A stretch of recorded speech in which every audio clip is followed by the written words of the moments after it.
Chapter 7. The Burden of Command. Why didn't the Grim come with us? Laura asked as she trudged behind Alistair. Wasn't this whole scheme his idea?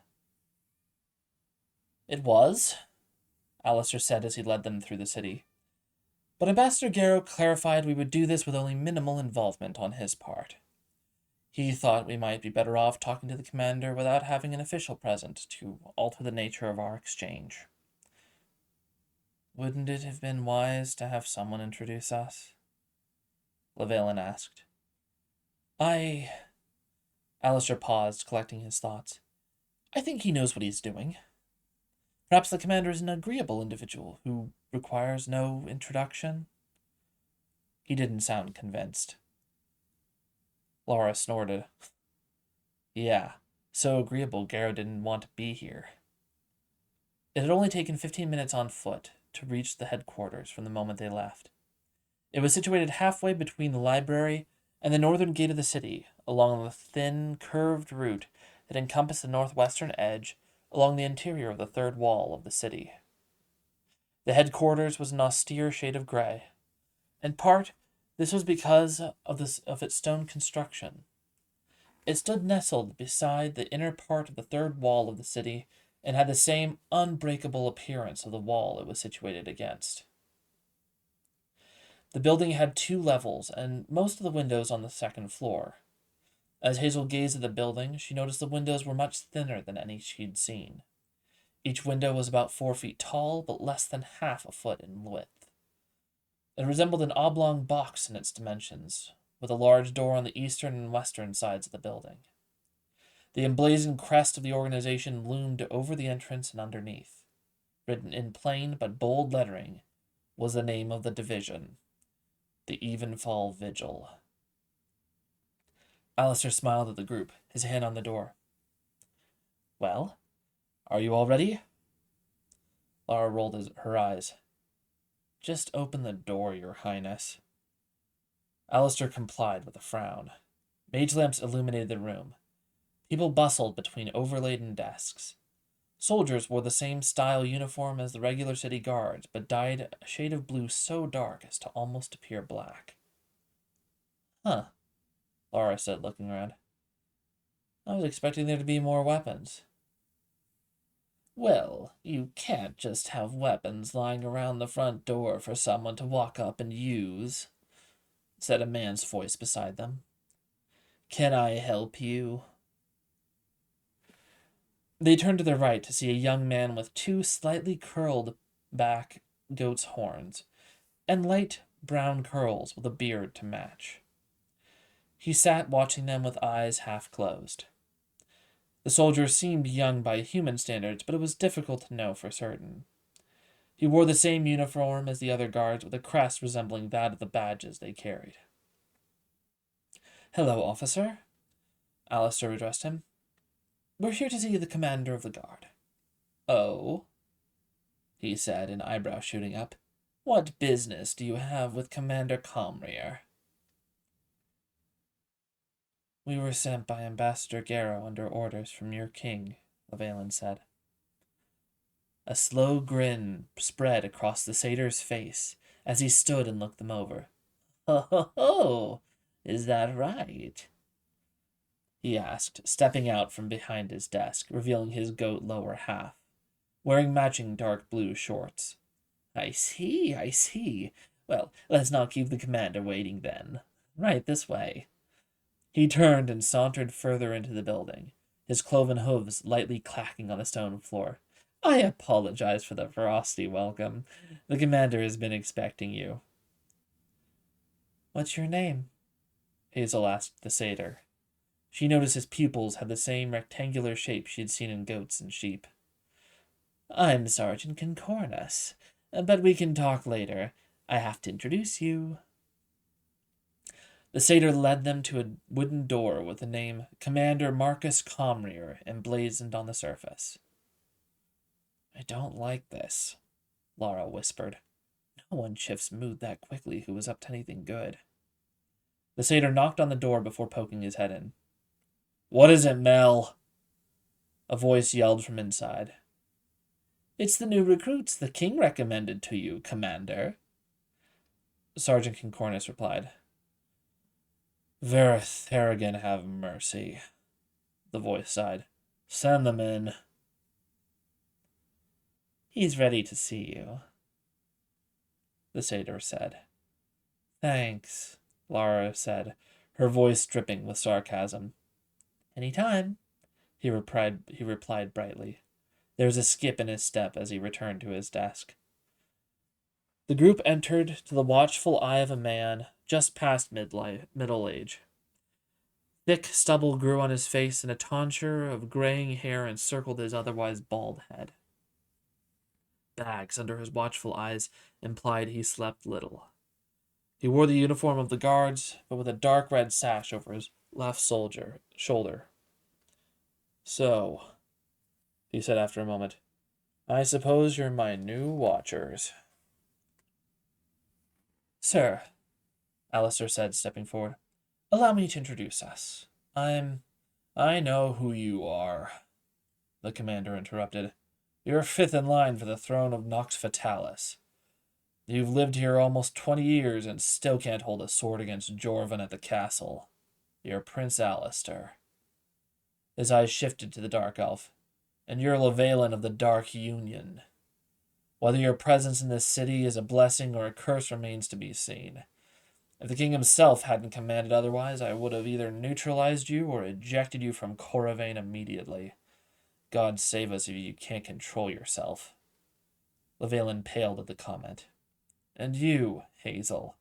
I know little enough about, but I don't know what sense there is in putting a child on my team. He focused on Lara. And finally, we come to the last member of this little troop. Lara, the werewolf. He stared at her, and she met his eyes unflinching. Lara, I have to say I'm actually a fan of yours. I visited your fight in Trelland against the Minotaur a couple years back. Lost good money on that bet, but it was worth losing. The way you finished it by throwing him by his horns? Well, that was a fight I'll never forget. Lara blinked. Thank you? But don't misunderstand me. Your typical ability to knock things around does not mean you are any more qualified than the rest of these misfits the king sent me. He stood, crossing his arms. I suppose my opinion should be clear to all of you. I don't like that you're here. Normally, I'd require each of you to have several weeks of training and obtain basic weapon proficiency. After that, each trainee would work with a seasoned soldier for the next year before being responsible enough to partner with another. His Majesty, however, has told me to put you all into the field immediately, and informed me I may separate none of you. Now I could just send you into the heart of danger, but, like it or not, you're all my responsibility, and I do my best to protect my soldiers. Besides, I'm not sure letting you show yourselves in the heart of the city is a good idea. That's why I'm going to send you on a special mission. One requested by a very important citizen. A friend of the king's, actually. He's been dealing with some troubles regarding the construction of the outermost wall. He's the foreman, you see. Commander Comrie sat back down, his posture relaxing slightly as he pushed a piece of parchment across the table to them. You're to speak with him tomorrow morning at 10. Don't be late. Alistair said, there seems to be a misunderstanding. There's been no misunderstanding, Prince, Comrie said. The Evenfall Vigil handles any problems related to nocturnal and superhuman activities. This is both. You must be there to formally interview him. Of course, you don't have to be there at all, Prince Alistair. Not everyone needs to be present. Would the rest of you be fine with this? Lara leaned on the desk. I think what the prince means is there's a mistake. We're supposed to be doing important stuff, not just taking the lowest priority grunt work. What about all this business of alchemists making illegal stuff in the city? Why aren't we handling that? Comrie strummed his fingers on his desk. How would you start? Well, Do you know enough about the law to recognize what compounds would be illegal and which are perfectly fine? I mean, we. Do you know how to make an arrest or question a witness? We could. I didn't think so. He sighed and held up a hand. Look, I get that you're eager to get started on a big case. I know Aldrich probably filled your heads with promises of glory and action, but I can't have four powerful people running around the city with no concept of our laws and leading people to slander our name any more than it already has been. His jaw tightened. Half the time, we're called ineffective because crimes still occur. The other half of the time, we're labeled an unnecessary relic of the past that should be cut out of the city budget. The king has kept our department because he sees the merit in our work, but the last thing I need is a dozen extra complaints that a bunch of reckless hellions are running around in our name. In time, with official training, I'll take you on greater tasks. But until that time, you work small jobs. Understood? The others nodded hesitantly, but Lara glared. Then there you go. I understand this isn't the ideal situation for any of us, but we can only seek to do our best with what we have. With that said, your time to shine will have to come later. He leaned forward slightly. Do you have your badges? Everyone nodded affirmatively. Good, take them out. Honrick! Honrick, get in here. The door opened and a blonde woman stepped in, her hair tied neatly behind her in a loose bun. She wore the same dark colors as the rest of the guards, but the tunic flowed down to her ankles, and she wore a dark cloak over it, giving a slightly more elegant look. She appeared as tired as the commander who called her. Yes, Commander, she said, ignoring the others in the room. Honrick, these are the new recruits, and I need you to charge their badges. All of you come forward one at a time. Ellen Honrick is our staff mage, proficient in lesser magic, sorcery, and enchantment. Isn't that right? Yes, sir. Her expression hadn't changed from a surly frown. She works for the Evenfall Vigil on important cases, so you'll talk to me before you talk to her. She has better things to do than listen to your questions and requests. Now hold out your badges one at a time. Hazel stepped forward, her badge held in the palm of her right hand. The mage placed her hand slightly above and below Hazel's hand, and Comir placed his index finger on the shield. Hazelenda, do you swear to protect and serve the people of Coravain? Do you promise to save those lives you can save, help those you can help, prevent crimes when you can prevent them, and aid the Evenfall Vigil in the defense of the city and the rest of Athelion? Do you swear fealty to the King of Athelion, His Royal Majesty Aldrich Valmore, and to the country of Athelion? Do you swear to assist, by every means possible, the occupants of the city in the case of foreign invasion? If you agree to these terms, say, I do. I do. Honrick, who had been whispering under her breath and moving her hands ever so slightly, stopped and held them rigid, as minuscule forks of lightning flowed from her hands and over Hazel's.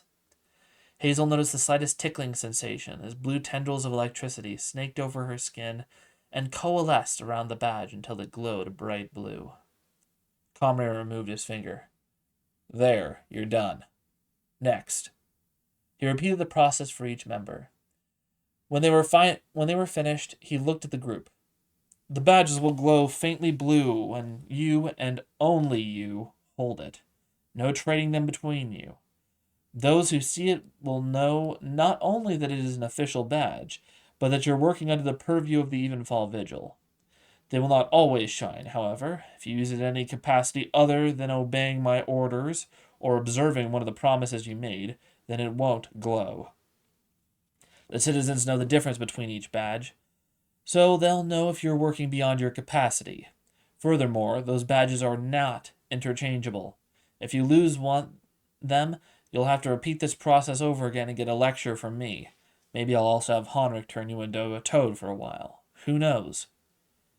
Honrick groaned and shook her head at this last comment. Lara leaned forward on the desk. She had been tapping her foot impatiently, and Hazel could hear some faint growls coming from her. Look, Commander, I didn't join this to take notes from random citizens. I've busted heads and dealt with pressure before. I don't know about the rest of these weirdos, but I'm prepared to pick up their slack in the field if I can't go solo on missions. This alchemist guy doesn't sound so tough. Let us take the mission. Conmere only half listened to her as several voices came from outside his door. Honric stepped out and spoke in hushed tones to others, and then returned to Conmere. She whispered in his ear, and he immediately stood, nodding to her. She exited, and Conmere buckled his sword belt on. You want to see what the alchemist can do? Fine. It's your lucky day. One of the alchemist's creations is wreaking havoc on Celabar Street. You can all witness how the Evenfall Vigil handles criminals. You'll be observing only, but trust me, that'll be enough.